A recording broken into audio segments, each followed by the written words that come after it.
Steve here. Welcome to your next edition of Highlights. We'll be doing an update on the cash S&P because we're at a critical level now.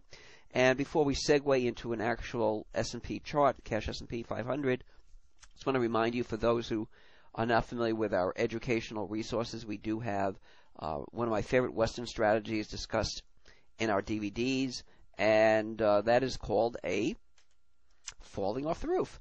So essentially, the market's at a resistance area. It pushes above resistance and then winds up closing below the resistance area. And the reason I call this falling off the roof is because there's a wonderful Japanese proverb that says, let him climb the roof and then take away the ladder. It's actually a false breakout. So with this in mind, and by the way, this resistance area should be tested more than once. So with this in mind, let's look at what's going on in the S&P. I'll get to these symbols here, the plus W and the minus S, in a minute or two. Anyway, we had a resistance area, and this was actually an evening star pattern, a bearish evening star, and a confirmed resistance area. This is also an evening star, so we had back-to-back.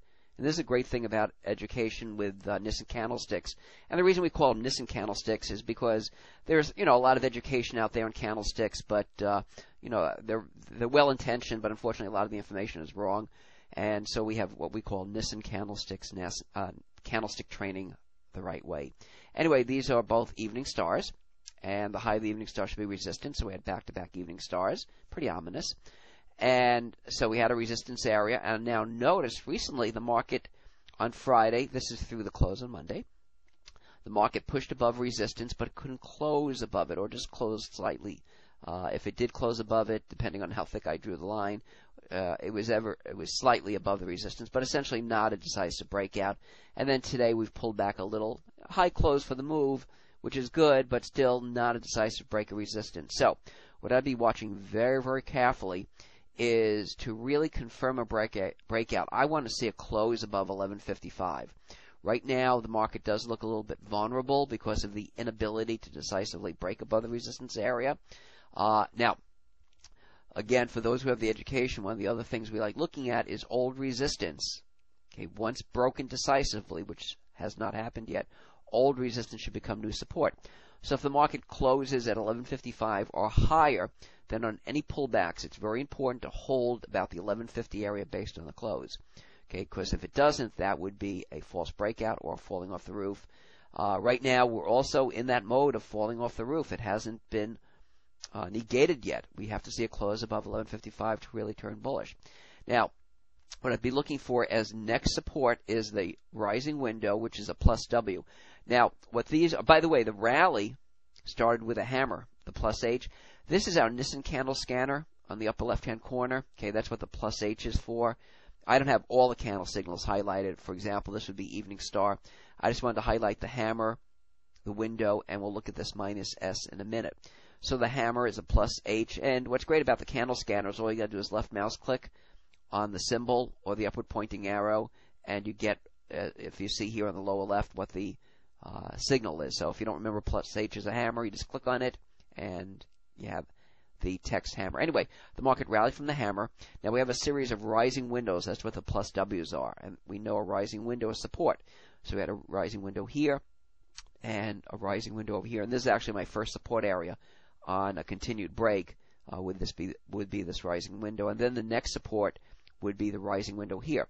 Now the reason I wanted to show you this rising window is, once again, beside discussing the market analysis on the S&P, we do these to provide education. So the minus S is a shooting star. Many of you should recognize this basic candlestick signal. Little red downward pointing arrow means it's potentially bearish. And by the way, the candle scanner doesn't generate buy and sell signals. A green, or I should say a blue up arrow doesn't mean buy. It's just a potentially bullish signal. Just like a red down arrow doesn't mean sell. And especially, you should not be selling the shooting star. Okay, and for those who are familiar with the shooting star on the window, why would you not be selling on this shooting star? And if you want to think about it, you can put the player control and pause and think a second or two about it before you hear my answer. And the answer is, okay, if you're selling on the shooting star, you're selling at the window support area. This is a really bad trade, folks. And notice how nicely this window, this gap, held as support for the next few sessions. All right? So it's very important that, we say at our educational sessions, not every candle signal should be used to buy or sell. Sometimes you stand aside.